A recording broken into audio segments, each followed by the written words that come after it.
Hey, Vanny Lopes here for Off the Block, and what a fantastic weekend we have in store of some great college men's volleyball matches, and there are several matches that could have a big effect on the bracketology as we start to move closer and closer to Selection Saturday. So let's look at a couple of these matches that you're going to want to keep an eye on for bracketology purposes. First and foremost, we have to start out in Provo, Utah, as UC Irvine and BYU are going to be playing in a two-match series. Critical matches bracketology-wise for both teams. For the Anteaters, this is a great opportunity for them to get a couple wins against a team that's in the top 10 of the RPI, so that'll help their RPI ranking.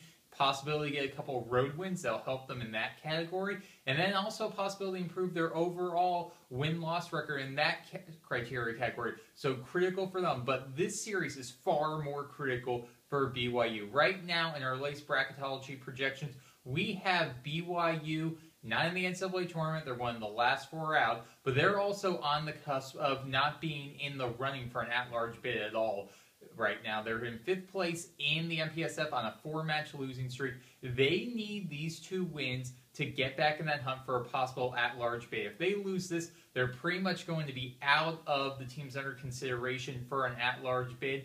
But great opportunity for them to get 2 high-quality signature wins that could put them back into play. But they have to win both of them. Can't have a split. They're going to need to win both. So that's probably the biggest series that you're going to want to keep an eye on. But there's a couple other matches that are very important, very significant, that could play a role on Selection Sunday. And let's start on out on the East Coast.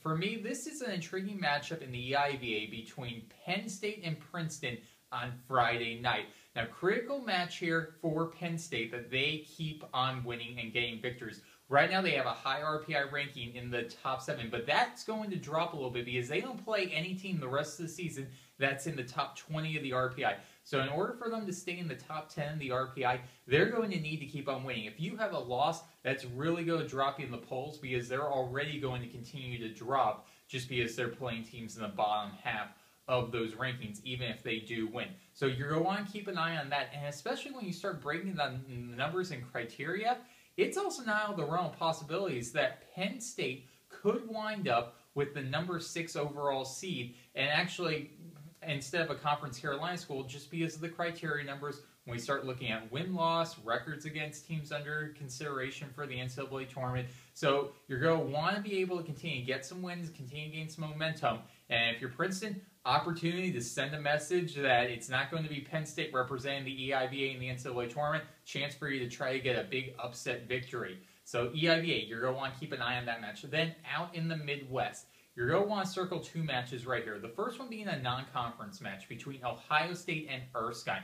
Very critical match for Ohio State right now. You look at Ohio State, remember, National Coaches Poll is completely irrelevant at this point. That's not part of the component criteria, which is good for Ohio State because they're outside the top 10 right now. But with all the other criteria factors, they are right in the hunt for a possible at-large bid, right on that cusp right now. Probably one of the last teams that we have projected under consideration for the at-large bid. This is a great opportunity for them to get a good quality win against Erskine. Erskine's in the top 15 of the RPI, and this possibly could be a team that winds up in the NCAA tournament.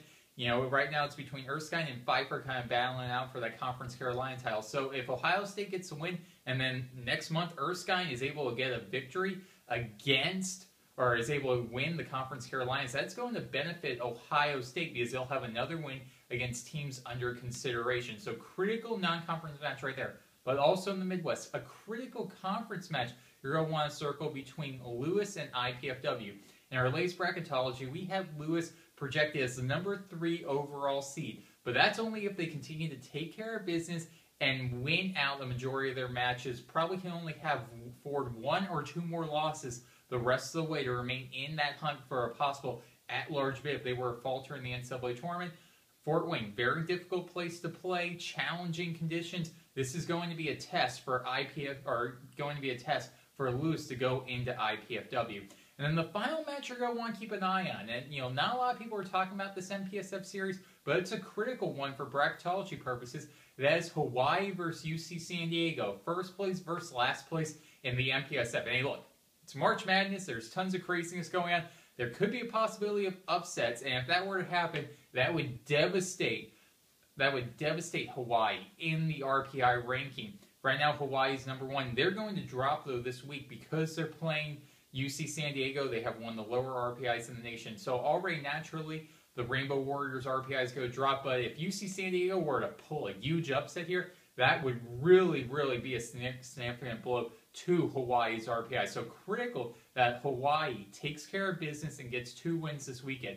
Well, that's going to do it for us here on all the bracketology. Be sure to stay with us at offtheblogblog.com as we get closer and closer to Selection Sunday, where we'll be covering all this all the time.